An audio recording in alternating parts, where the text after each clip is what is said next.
You probably already know this, but Mega Man being in Smash Bros. Is a huge deal. And I specifically chose to do this video after Kirby because while they have similarities, they are both quite different from each other. Kirby is simple, but Mega Man is complex. So today, while we are going to look at Mega Man's legacy and his Smash Bros. Appearance, we're also going to do an exploration of the classic Mega Man games and their design. So, let's begin. He's a cute guy. Mega Man debuted in 1987 for the NES. The reason behind making the series is actually quite simple. Capcom, a relatively arcade-focused company at the time, wanted to dive into the home console market, and so they got together a team of 6 fresh minds to produce the first Mega Man. Many look at Keiji Inafune for being Mega Man's mega dad, but it's actually more true that Akira Kitamura and Nobuki Matsushima were the ones that made Mega Man the game series it came to be. Many of the first game's design decisions were made by them. And yeah, that includes this.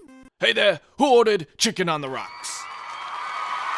Now, as I mentioned, Mega Man was a different type of game than other platformers at that time. Firstly, you could pick levels in any order you wanted, which was a pretty big deal at the time. You weren't being spoon-fed the order of your levels, you actually got to make the decision on how to play the game yourself. However, this means a few things for the gameplay. For one, difficulty didn't scale from levels 1 to 2 and so on, as many people are used to.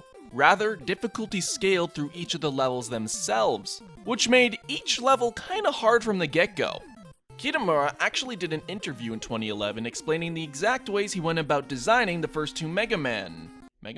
One way Kitamura scaled difficulty lies in enemy placement and their abilities. For example, many enemies are shown to you in a controlled environment, which more often than not makes them easier to take down.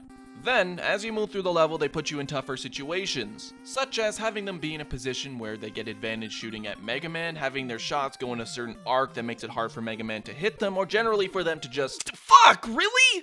But you probably know all this already because of Aaron Handstand's tonsillitis.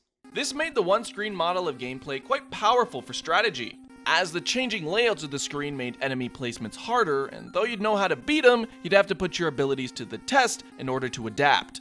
Of course, this changed in later Mega Mans, but much of the design is still rooted by this principle. But also, there is the appeal of the Robot Master abilities. These things let you take the ability of a Robot Master you defeat and lets you use them for each of the levels you handle, and it usually makes your time in the game much easier.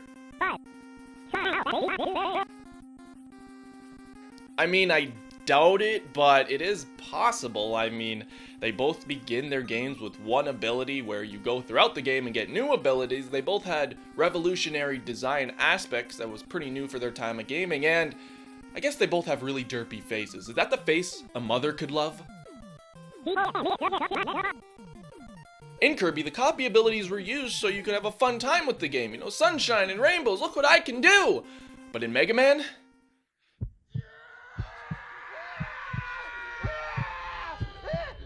yeah, no, not using these, not an option. Mega Man was designed around these abilities, where levels would be made more bearable once you had them. But in order to get at least one of these abilities, you have to raw dog it through one of these levels and beat the Robot Master. Then, considering this is the 90s, you need to find out what your weapon is strong against and milk it until you got more weapons. This makes Mega Man an interesting game series. It starts you off with nothing, which, you know, is cool, but due to the choose-your-own-level style, it makes going through the first part of the game really hard. Even once you get these items, things aren't a cakewalk, as you need to conserve them through levels, not lose all your lives, know the boss patterns. It's still really tough and takes a lot of patience, reflex, and memorization. At least for an average piece of shit like me. After this point, the series continued with a reboot called Mega Man X. It was to revitalize the series for the Super Nintendo, and you know, it was cool, it's a great series, but they just kept going. Sequel after sequel, reboot after reboot, god damn it, get that out of here! Anyways, the team knew that bringing Mega Man to Smash meant representing an all-but lost era of gaming. It was vital to represent him in the glory people remembered him for instead of get that out of here. So designing everything about him to represent his classic games was priority number 1 for Sakurai. So, how did he do this? Every frame of animation and non-animation was faithfully taken from the debut of the series in 1987. Literally, right from his reveal, we see homages left and right. I mean, the whole opening of that trailer was a callback to the intro of Mega Man 2, right down to putting on the visor and teleporting away. But the references go on and on. From how he enters a stage in his actual fighter entrance, his taunt, victory animation, his death sound and effect, and everything in between. His idle and movements all reflect the same things from his games. His wide stance, derpy face, placement of arms, his walk, jump, and even the foot twitch he does when he's in the games. Good attention to detail. For attacks, the first and most iconic one is Mega Man's arm cannon, the Mega Buster. And being Mega Man's starting ability in all of his games, it makes for one of Smash's most interesting jab attacks. It's a projectile that, just like in the games, only lets you have 3 pellets on screen at a time. But why do I think this is so unique? Well, think about other jabs in Smash. None of them are projectiles. A jab is a punch. And not only is it his jab, it's also his forward tilt and neutral air to match how it worked in his games. Seeing it like this in Smash is a super interesting contrast to other characters. Then, for his Smash attack, you charge a charge shot from the Mega Buster, which debuted in Mega Man 4 as... it's a charge blast, it's not very that creative. Another obscure move, the Mega Upper, a call out to his marble appearance. But it actually first appeared in a little known Mega Man fighting game in 1996. But the biggest addition to his moveset are the Robot Master abilities. But the first place we see him, even before he attacks, are his costumes. Now, instead of listing them all and giving you verbal diarrhea, I'll let you just take a look at them one by one. Other than the references to his Robot Master abilities, there's this red one that references the palette swap when you use items 1 to 3 and Rush. But this isn't the only visual reference to his legacy, because his final Smash spawns a black hole. From Mega Man 9, I didn't know that was actually a game. We have Mega Man, X, EXE, and Geostellar blasting your enemies to wherever the internet sent Mighty Number 9. There's just something so triumphant about all the Mega Mans together, blasting opponents away all together with their Mega Busters. Wow, I'm certain Mega Man fans also busted too. And now, the montage you've been waiting for. The Robot Master abilities. Except this time, I'm actually going to be talking about the custom moves in Smash 4. I know, new year, new me, but without further ado, let's get right into the moves. Cat, hit it!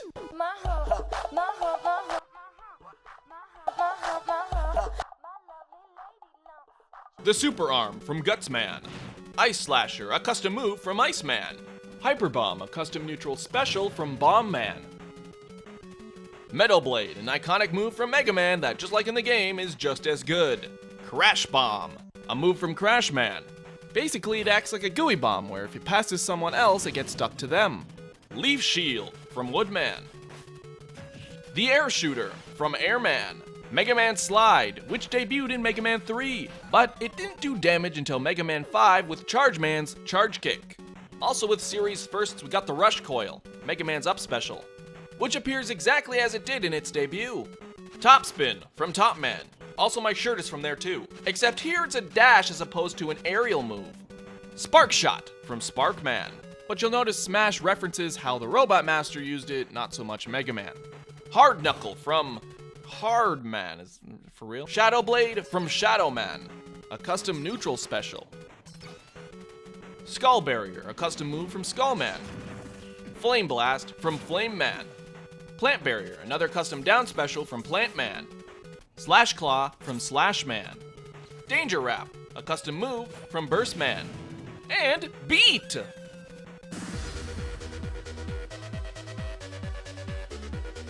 Now, he does appear in Mega Man 5, but the ability we see referenced is from his beat call from Mega Man 7. Flame Sword, another flame-related move from Sword Man.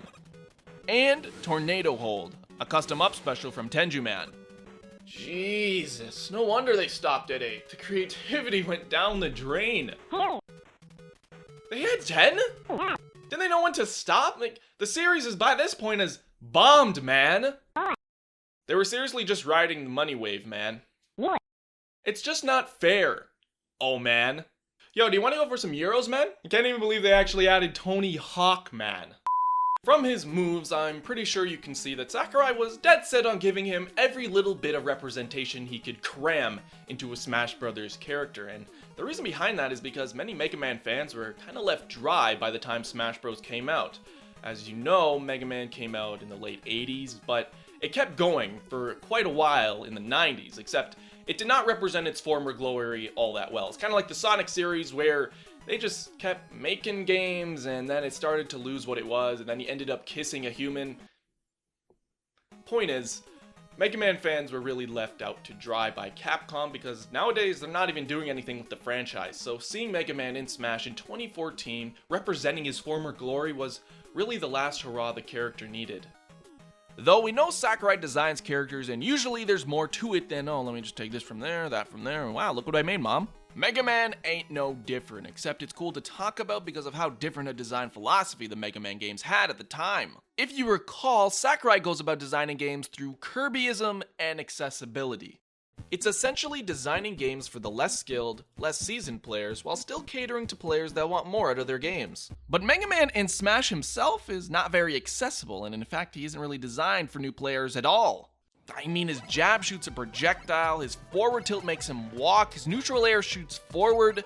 None of these moves really make sense in regards to fighting game conventions. And it's not even just those moves, his up and down aerials have weird hitboxes that extend out.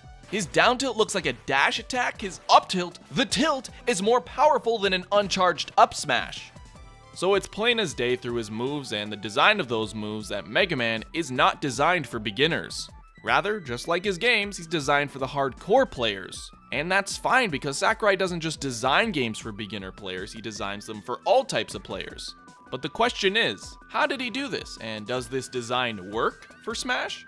In an early interview after Mega Man Smash reveal, Sakurai makes it clear that the vision he had for Mega Man was to keep all the appeal from the early NES games. As I mentioned, it's why he depicted him as the small Mega Man with the expressionless face in the pose he was in 1987. Now, other fighters that depict Mega Man like Marvel vs. Capcom, you'll notice they portray him different. It's how they would fit Mega Man into a fighting game, but Sakurai does it differently where instead, he makes the fighting game fit around the character. I honestly think Mega Man is a great episode to contrast with Kirby because it really gets you thinking, what is good game design? Because last time we were really dead set on Kirby being good game design because it's accessible. But as we know, the Mega Man games aren't like that in the slightest. Good game design, often online, is talked about like it's some objective phrase, some objective buzzword we praise good games for, like this is well designed, this is immersive, so it's well designed. But design in itself is subjective, and it's different for each type of user playing a game or using anything. Let's use technology as an example, the iPhone when it first released.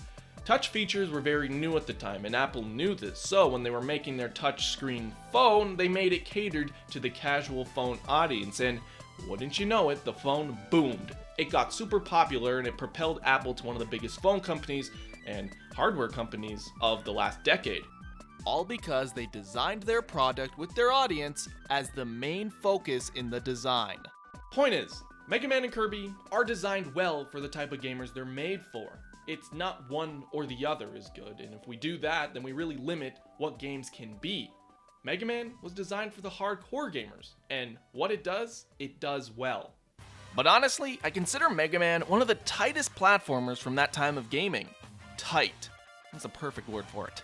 Everything was placed so strategically, and though it seemed daunting after a few game overs, you'll eventually get the hang of it, and you'll feel rewarded once you do. Even though there are some janky parts like, oh, okay, yeah, sure, cool. So let's go back to Smash.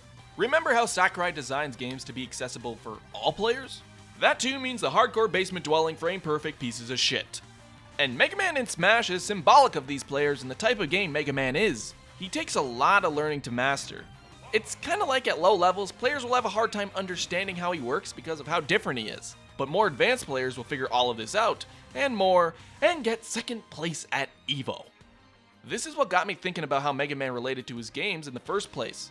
In the hands of a master, Kamehameha showed the world that this character was no joke, and he could be quite scary. I mean, this Infinite?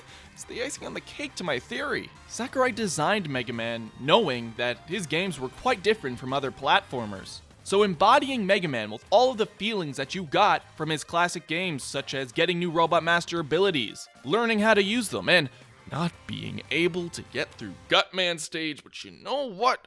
I am no pro. I am not the best at Mega Man games, nor do I say I am, and these games, they are hard, alright? But that's what the appeal is, and Mega Man in Smash captures that. Mega Man in Smash is sort of a symbol for what the Mega Man games meant to those kids in the 80s and 90s. though they may have been hard to new players who didn't quite understand platformers, give it to someone who really wanted to grind out defeat after defeat and get better, they will truly master the character. And just like how Kirby is designed for beginners, Mega Man is designed for hardcore gamers, just like their games. Honestly, all the characters I do in this series, Mega Man has a place in my heart because he was wanted for so many years in Smash, and finally seeing him in his true glory, finally representing what his series meant, it puts a smile on my face. You know, maybe we're better off forgetting that. Okay.